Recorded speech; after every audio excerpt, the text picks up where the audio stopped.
श्री कृष्ण मित्रों, मैं प्रियंका स्वागत करती हूँ आपका जीवन और आध्यात्म में।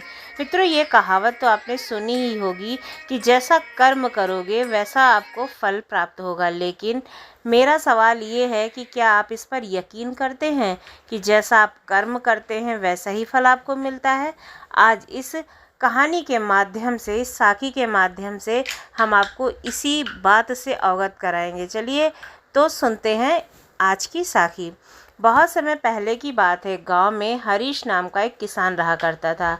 उसके परिवार में सिर्फ हरीश और उसकी पत्नी रहते थे। एक दिन वह किसान और उसकी पत्नी अनाज बेचने के लिए दूसरे नगर गए थे। जब वह अनाज बेचकर दूसरे नगर से अपने नगर आ रहे थे तो अनजान शहर में एक सुनसान रास्ते में वे जाने लगे। जब वह दूसरे राज्य की सीमा से निकले तो उन्हें रास्ते में कुछ डाकू मिल गए और उन डाकुओं ने उस किसान और उसकी पत्नी के पास जो कुछ भी था सब कुछ लूट लिया और इस तरह किसान और उसकी पत्नी को डाकुओं ने भिखारी बना दिया। इसके बाद डाकुओं का गिरोह वहां से चला गया। डाकू तो चले गए, लेकिन किसान और उसकी पत्नी को लूटने के बाद वह दोनों चिंता में पड़ गए कि सोचने लगे कि आगे क्या किया जाए। तो एक अनजान शहर और अनजान शहर में दोनों का बुरा हाल था, क्योंकि अनजान शहर में पैसे ही सब कुछ होते हैं, क्योंकि कोई वहाँ जानता पहचानता नहीं है। किसान अपनी पत्नी को लेकर अनजान की तरह आगे बढ़ने लगा। उसे यह चिंता खाए जा रही थी कि अब वह क्या करेगा, कैसे। वह इसी चिंता में चलता ही जा रहा था कि नगर के बाहर एक महात्मा की कुटिया दिखाई दी। वह किसान अपनी पत्नी को लेकर कुटिया की तरफ चल दिया। जब वह कुटिया के पास पहुंचा तो उसे वहां पर एक महात्मा मिले जो एक चबूतरे पर बैठे हुए थे, अपने शिष्यों को वचन दे रहे थे। महात्मा को देखकर किसान सोचने लगा, क्यों ना इन साधु महाराज को अपनी समस्या बताऊं, यह मेरी समस्या का समाधान अवश्य ही करेंगे। ऐसा विचार करके वह किसान उन साधु महात्मा के पास पहुंच गया और उन्हें प्रणाम किया।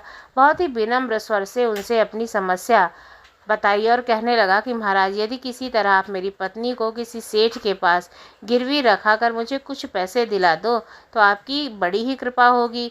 जब साधु ने किसान की बात सुनी तो वह साधु महात्मा को उस किसान पर दया आ गई। साधु ने अपने परिचित सेठ के बारे में बताया और उस किसान को उसके पास भेज दिया। किसान अपनी पत्नी को लेकर उस सेठ के पास पहुंच गया और उस सेठ के पास हाथ जोड़कर कहने लगा कि सेठ जी, मुझे पैसों की आवश्यकता है। मेरे पास गिरवी रखने के लिए और कुछ नहीं, बस मेरी पत्नी है। आप मेरी पत्नी को गिरवी रखकर मुझे कुछ पैसे दे दीजिए। मैं उन पैसों से कोई व्यापार करके जल्द ही आपकी रकम ब्याज सहित लौटा दूंगा और अपनी पत्नी को आपसे छुड़ा लूँगा। तब तक मेरी पत्नी आपके दिए हुए पैसों में आपके पास गिरवी रहेगी। सेठ जब उस किसान की बात सुनी तो वह पैसे देने के लिए तैयार हो गया और पैसों के बदले में किसान की पत्नी को अपने पास गिरवी रख लिया। किसान सेठ के पास अपनी पत्नी को गिरवी रखकर और उस सेठ से कर्ज लेकर व्यापार करने के लिए आगे बढ़ गया। किसान ने उन रुपयों से अनाज का व्यापार शुरू किया। अब किसान के व्यापारी बन गया, बहुत अच्छा व्यापारी बन गया और उसका व्यापार चल गया। जब वह सस्ते दामों में किसान ने अनाज को खरीदता था और दूसरे ज़रूरतमंद किसानों को महंगे दामों में बेचता था। इस प्रकार से हरीश ने उन पैसों से बहुत कम समय में बहुत अच्छा धन अर्जित कर लिया। जब हरीश ने खूब पैसा कमा लिया तो 8 महीने बाद फिर हरीश उसी नगर के पास लौट आया जिस नगर में वह अपनी पत्नी को छोड़ के गया था। हरीश नगर में आकर सीधा उस सेठ के पास पहुंच गया और सेठ के पास पहुंचकर कहने लगा कि सेठ जी, मैं 8 महीने पहले आपके पास अपनी पत्नी को गिरवी रख कर गया था। अब अपना हिसाब करके मुझसे रुपए ले लीजिए और मेरी पत्नी को मुझे वापस लौटा दीजिए। यह सुनकर उस सेठ ने कहा, भाई क्या बताऊं, आज मैं 3 महीने पहले की बात है। तुम्हारी पत्नी अचानक बीमार पड़ गई और उस बीमारी के कारण तुम्हारी पत्नी की मृत्यु हो गई है। मैंने तुम्हारी पत्नी का बहुत इलाज करवाया, अच्छे से अच्छे वैद्य को बुलाया, लेकिन मैं फिर भी तुम्हारी पत्नी को नहीं बचा सका। हरीश ने जब उस सेठ के मुख से यह सुना तो हरीश का सुनकर बड़ा ही बुरा हाल हुआ, बहुत ही दुखी हुआ। फिर थोड़ा धीरज रखकर उस सेठ से बोला, सेठ जी, जो होना था वो हो चुका है। शायद मेरे नसीब में यही लिखा हुआ था। वह मेरे साथ रहती तब भी आयु पूरी होने पर उसे मरना ही पड़ता। होनी को कौन टाल सकता है। फिर भी आप अपने पैसे मुझसे ले लीजिए ताकि मुझे इस बात का संतोष हो जाए कि मैंने अपना आचरण नहीं छोड़ा और अपने कर्ज को चुका दिया है। अपनी पत्नी को गिरवी रखने के कलंक से मैं खुद को बचाना चाहता हूँ। हरीश की बात सुनकर वह सेठ बोला, नहीं भाई, अब मैं तुमसे पैसे नहीं ले सकता हूँ। जब मैं तुम्हारी अमानत ही नहीं लौटा सकता तो कर्ज कैसा? मुझे कोई हक नहीं है लेने का। हरीश ने बार बार सेठ से अपना पैसा देने के लिए आग्रह किया, परंतु सेठ नहीं माना। उदास भाव से रामू जब वहां से निकला तो रास्ते में फिर उसी स्थान पर पहुंचा जहां पर उन साधु महाराज ने पहली बार मिला था। हमेशा की तरह साधु महाराज अपने चबूतरे पर बैठे हुए थे और अपने शिष्यों को प्रवचन दे रहे थे। हरीश भी मन की शांति के लिए वहीं जाकर बैठ गया और उन साधु महात्मा के प्रवचन सुनने लगा। साधु महात्मा ने जब हरीश को देखा तो साधु महात्मा उसे पहचान गए और हालचाल पूछने लगे। हरीश ने पूरा घटना चक्र बता दिया। साधु एक सिद्ध महात्मा थे। रामू की इसकी बात सुनकर उस साधु ने कहा, भाई, उस सेठ ने तेरे साथ धोखा किया है। तेरी पत्नी निश्चित रूप से जीवित है भाई। तेरी पत्नी को या तो उस सेठ ने घर में छुपा दिया है या फिर उस सेठ ने तेरी पत्नी को अपने किसी परिचित के यहाँ दूर भेज दिया है। अब तुम ऐसा करो कि यहाँ के राजा के पास चले जाओ। राजा के दरबार में जाकर प्रार्थना करना कि राजा साहब, मेरी पत्नी को सेठ से दिलवा दो, क्योंकि नगर का जो राजा है वह बहुत ही बुद्धिमान है। वह निश्चित ही तुम्हारी पत्नी को उस सेठ से छुड़वा लेगा। उसके दरबार में भी तुम्हारा फैसला होगा। जब हरीश ने उस साधु महात्मा की बात को सुना तो हरीश उस साधु महात्मा की बात मानकर राजा के दरबार में जाने के लिए चल दिया। हरीश राजा के दरबार में पहुंच गया और राजा के दरबार में पहुंचकर राजा से गुहार लगाने लगा कि महाराज, मेरी पत्नी को सेठ ने ले लिया है, उसे दिलवा दीजिए। महाराज, मैंने सेठ से कुछ धन उधार लिया था, बदले में अपनी पत्नी को सेठ के यहाँ गिरवी रख दिया था। जब मैं धन लेकर अपनी पत्नी को उस सेठ के पास लेने आया तो वह कह रहा है कि उसका शांत हो गया है। वह झूठ बोल रहा है। हरीश की प्रार्थना सुनकर राजा ने सेठ को दरबार में बुलाया और उससे कहा, सेठ, क्या बात है, सच बताओ। यह किसान कुछ रुपयों के बदले में अपनी पत्नी को तुम्हारे पास गिरवी रख गया था। सेठ ने कहते हुए कहा कि हाँ राजन, किसान की यह बात बिल्कुल सच है। राजा ने फिर कहा, तुम अपनी पत्नी को क्यों नहीं लौटा देते हो उसकी पत्नी को? राजा की बात सुनकर वह सेठ बोला, कैसे लौटा सकता हूँ महाराज? इस किसान को तो मैं बता चुका हूँ कि आज से 3 महीने पहले इसकी पत्नी की मृत्यु हो चुकी है। महाराज, जब मैं धर्मराज के पास जाकर तो अब इसकी पत्नी को नहीं ला सकता हूँ। राजा ने पूछा, कोई गवाह है तुम्हारे पास जो इस बात की पुष्टि कर दे इसकी पत्नी की मृत्यु हो चुकी है? तो सेठ बोला, महाराज, इस बात की पुष्टि वह अच्छी तरह से कर देगा जिसने इस व्यापारी की पत्नी का इलाज किया था। वह 4 व्यक्ति भी इस बात की गवाही देंगे जो इसकी पत्नी को शमशान ले जाकर आए थे। उस सेठ ने यह बात इतने आत्मविश्वास के साथ कही कि राजा को भी इस पर भरोसा हो गया। तब राजा ने हरीश से कहा, भाई, अब तुम्हारी पत्नी जीवित नहीं है। अगर होती तो हम तुम्हें अवश्य दिलवा देते। अब तो हम हमारी ही मजबूरी से बंधे हुए हैं। इस प्रकार राजा ने हरीश को समझा बुझाकर वापस भेज दिया। हरीश फिर से साधु महात्मा के पास पहुंच गया और कुछ दरबार में राजा और सेठ ने वहाँ पर सारी बातें साधु महात्मा को बता दी। यह सब सुनकर उस ज्ञानी महात्मा ने कहा, मैंने राजा को इतना विवेकहीन नहीं समझा था। मुझे दुख है कि उसने तुम्हारे साथ कोई न्याय नहीं किया।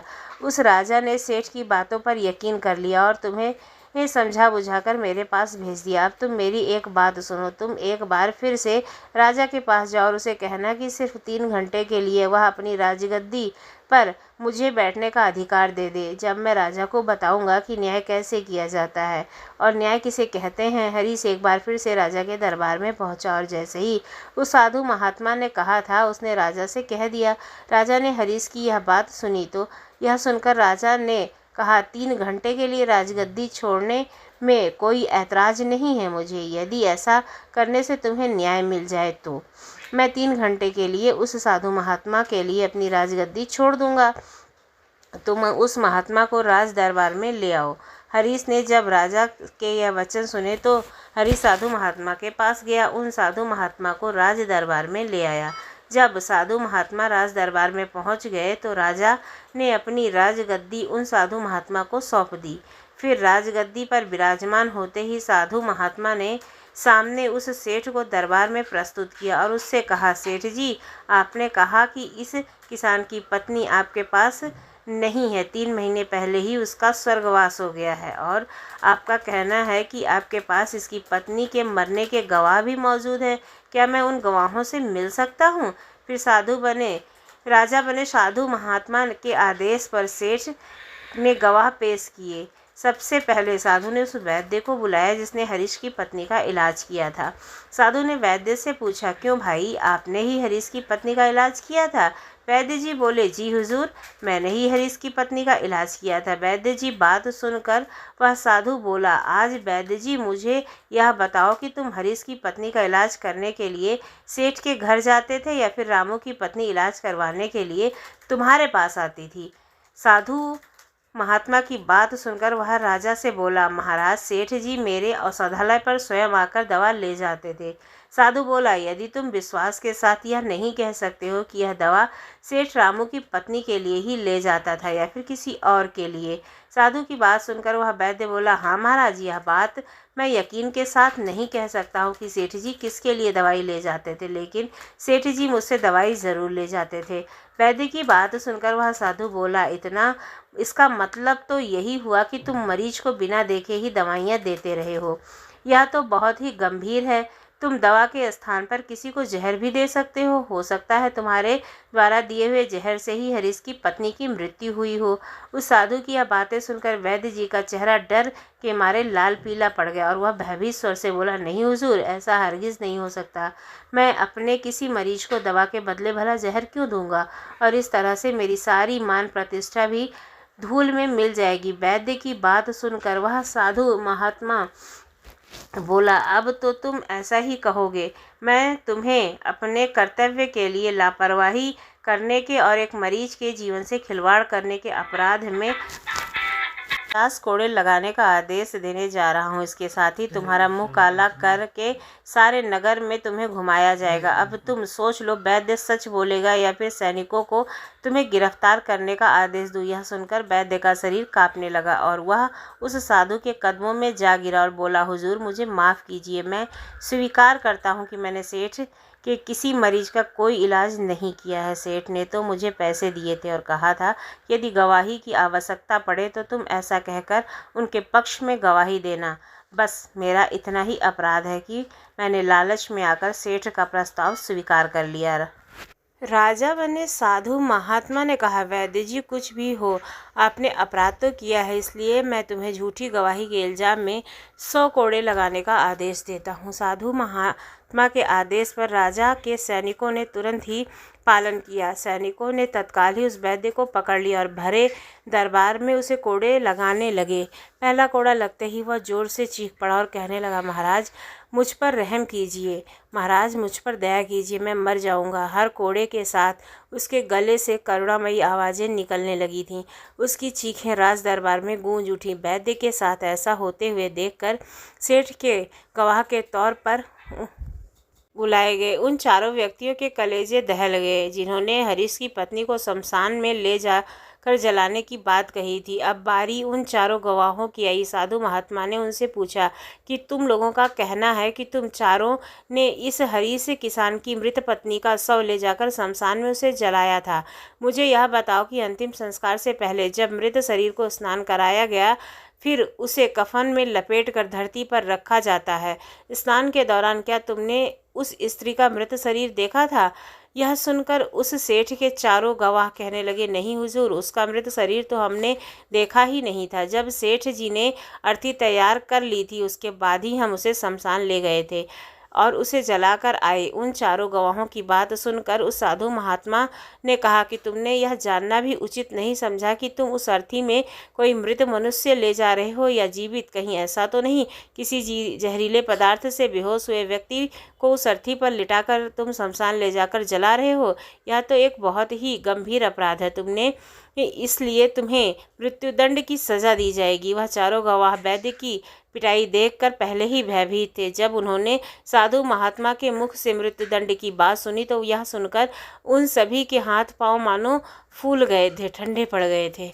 साधु ने विनय भाव से सेठ की तरफ देखा। जैसे ही उस साधु महात्मा ने सेठ की तरफ देखा तो सेठ का चेहरा पहले काला पड़ गया था। साधु ने सेठ से कहा, सेठ जी, तुम्हारे पांचों गवाह तो पहले ही हवा निकल चुकी है। अब तुम बताओ कि किसी की इच्छा के विपरीत किसी की पत्नी को जबरदस्ती घर में रखना और अमानत में खयामत के अपराध में तुम कौन सी सजा पाना पसंद करोगे। साधु महात्मा की बात को सुनकर सेठ जी का चेहरा एकदम से सफ़ेद पड़ गया और उसके मुख से कोई बोल नहीं निकल सका। राजा बने साधु ने कहा, सेठ, इससे पहले कि मैं तुम्हें 10 साल का कठोर कारावास की सजा दूं, अभी ही समय है। तुम इस हरीश किसान की पत्नी को दरबार में हाजिर कर दो। सजा के डर से सेठ ने तुरंत अपने सेवकों को अपने घर भेजा और सेवकों को घर भेजकर हरीश की पत्नी को दरबार में प्रस्तुत किया। साधु ने सेठ से लेकर रामू को उसकी पत्नी सौंप दी और सेठ को झूठी गवाही के अपराध में 5 महीने की कैद की सजा सुना दी गई। गवाहों को भी कड़ी से कड़ी सजा दी गई, जिन्होंने रामू की पत्नी व शव शमशान ले जाने की झूठी गवाही दी थी। यह देखकर राजा आश्चर्यचकित रह गया और साधु के सामने हाथ जोड़कर बोला, महात्मा, आप धन्य हैं, आपने मुझे सिखा दिया कि न्याय कैसे किया जाता है। राजा की बात को सुनकर वह साधु महात्मा बोले, राजन, मेरी 3 बातें सदैव याद रख। अभी भी इन 3 स्थानों पर अपनी पत्नी को अकेला नहीं छोड़ना चाहिए। अब हम आपको बताते हैं कि जिन स्थानों पर यदि कोई अपनी पत्नी को अकेला छोड़ता है उसे बहुत ही पश्चाताप करना पड़ता है। पहला स्थान है, अगर आपकी पत्नी को कोई बीमारी घेर ले और वह बीमार पड़ जाए तो ऐसी स्थिति में कभी भी उसको बीमारी हालत में नहीं छोड़कर जाना चाहिए, क्योंकि जब कोई मनुष्य किसी स्त्री से विवाह करता है तो विवाह के समय वचन देता है कि उसके सुख दुख में आजीवन वो उसके साथ रहेगा।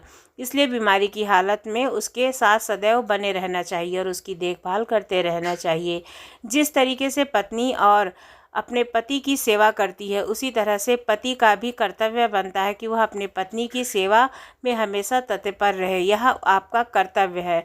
दूसरा स्थान है, अगर आपकी पत्नी निर्दोष है और कोई उस पर झूठा लांछन लगाता है तो ऐसी स्थिति में सदैव तुम्हें उसके साथ खड़े रहना चाहिए, क्योंकि एक लड़की अपने माता पिता का घर इसी आस में छोड़कर आपके पास आती है कि मेरा पति मेरी भावनाओं को समझेगा और हर स्थिति में मेरा साथ देगा। इसलिए दुनिया वाले उस पर कोई भी झूठा दोषारोपण करे तो आपको अपनी पत्नी यानी कि आपकी अर्धांगिनी के साथ हमेशा खड़े रहना चाहिए।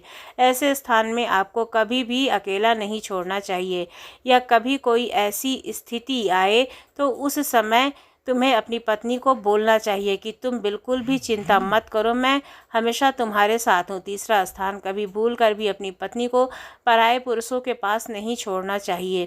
3 स्थान हैं, किसी भी स्थिति में अपनी पत्नी को किसी अन्य पुरुष के साथ अकेला नहीं छोड़ना चाहिए, क्योंकि आज के समय में किसी का कुछ पता नहीं होता है, कौन कब दगा दे जाए। साथ संगत जी, कर्म के पास ना कागज़ है ना किताब है, फिर भी सारे जगत का हिसाब है।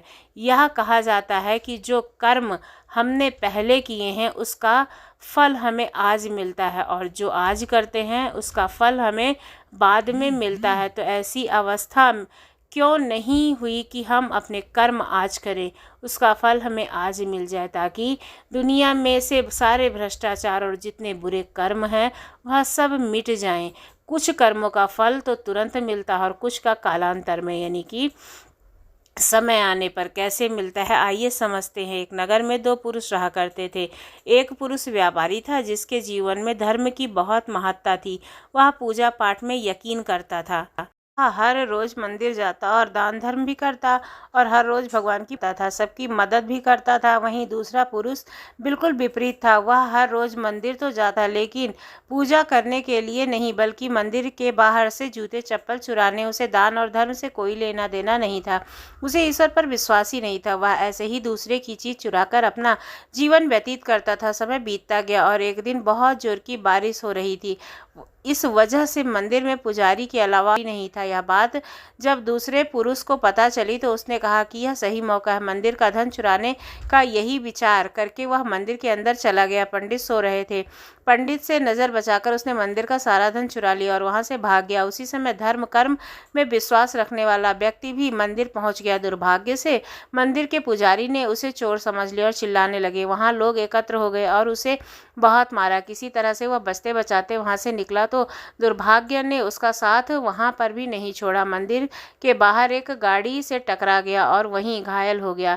कुछ समय के बाद उसे होश आया कि वह व्यापारी लंगड़ा हुए अपने घर जाने लगा। कुछ दूर चलने के बाद रास्ते में उसकी मुलाकात एक पुरुष से हुई जिसने मंदिर में धन चुराया था। उसने कहा, आज तो मेरी किस्मत चमक गई, एक साथ इतना सारा धन मिल गया। यह सब देखकर उसे बहुत बुरा लगा और वह अपने घर जाकर उसके अपने घर से बाहर की सारी तस्वीरें निकाल दी। वह जो था अपने पूरा जीवन ऐसी ही चोरी करने में गुजार दिया था और वह भला आदमी था। उसके जीवन हर दिन कुछ न कुछ समस्या आती ही रहती थी। कुछ सालों बाद दोनों पुरुषों की मृत्यु हो गई। मरने के बाद जब दोनों यमराज के यहाँ पहुँचे तो भले पुरुष ने दूसरे व्यक्ति को देखा। उसे बहुत गुस्सा आया। उसने क्रोधित होकर यमराज से पूछ ही लिया, मैं तो हमेशा अच्छे कर्म वरदान में विश्वास रखता था, हमेशा अच्छाई के रास्ते पर चलता था। उसके बदले जीवन भर मुझे अपमान और दर्द मिला। और इस व्यक्ति को नोटों से भरी पोटली, आखिर ऐसा भेदभाव क्यों? इस पर यमराज ने कहा, तुम गलत समझते हो। जिस दिन तुम्हारी गाड़ी से टक्कर हुई थी वह दिन तुम्हारे जीवन का आखिरी दिन था, परंतु तुम्हारे अच्छे कर्मों की वजह से तुम्हारी मौत सिर्फ एक छोटी सी चोट में बदल गई। तुम इस दुष्ट व्यक्ति के बारे में जानना चाहते हो? दरअसल इसके भाग्य में राजयोग था, मगर इसके कर्मों और अधर्म की वजह से वह सिर्फ एक छोटी सी धन की पोटली में बदल गया। इसके बाद यमराज उस भले व्यक्ति से कहते हैं, पुत्र, क्या तुम्हें तुम्हारे सवाल का जवाब मिल गया? ऐसा सोचकर ईश्वर तुम्हारे कर्मों को नज़रअंदाज कर रहे हैं। वह बिल्कुल भी सत्य नहीं। ईश्वर हमें कब क्या किस रूप में दे रहा है मनुष्य को समझ में नहीं आता, मगर आप अच्छे कर्म करते रहें तो ईश्वर की कृपा हमेशा आप पर बनी रहेगी। आप उस फल में भाग नहीं सकते हैं, भागने की कोशिश भी नहीं करते हैं, कितनी भी कर लीजिए आपको फल भुगतना ही पड़ता है। इसके बिना कर्म शांत ही नहीं होता है। हम कितने भी अच्छे बुरे कर्म कर ले उसका फल हमारे साथ ही होता है, चाहे वह हमें देर से ही मिले, लेकिन मिलता ज़रूर है। इस कहानी के माध्यम से हम आपको ये समझाना चाहते हैं कि कर्म क्या है। राय में सदैव अच्छे कर्म करना चाहिए, लोगों का साथ देना चाहिए, बुरे कर्म से दूर रहना चाहिए। हमेशा अपने किए हुए कर्मों का फल हमें मिलता ही है। तो आपको आज की साखी से क्या ज्ञान प्राप्त हुआ, कमेंट सेक्शन में कमेंट्स करके ज़रूर बताइए। अगर कहानी अच्छी लगती है तो हमारे चैनल को लाइक करें, शेयर करें और सब्सक्राइब करना ना भूलें। धन्यवाद।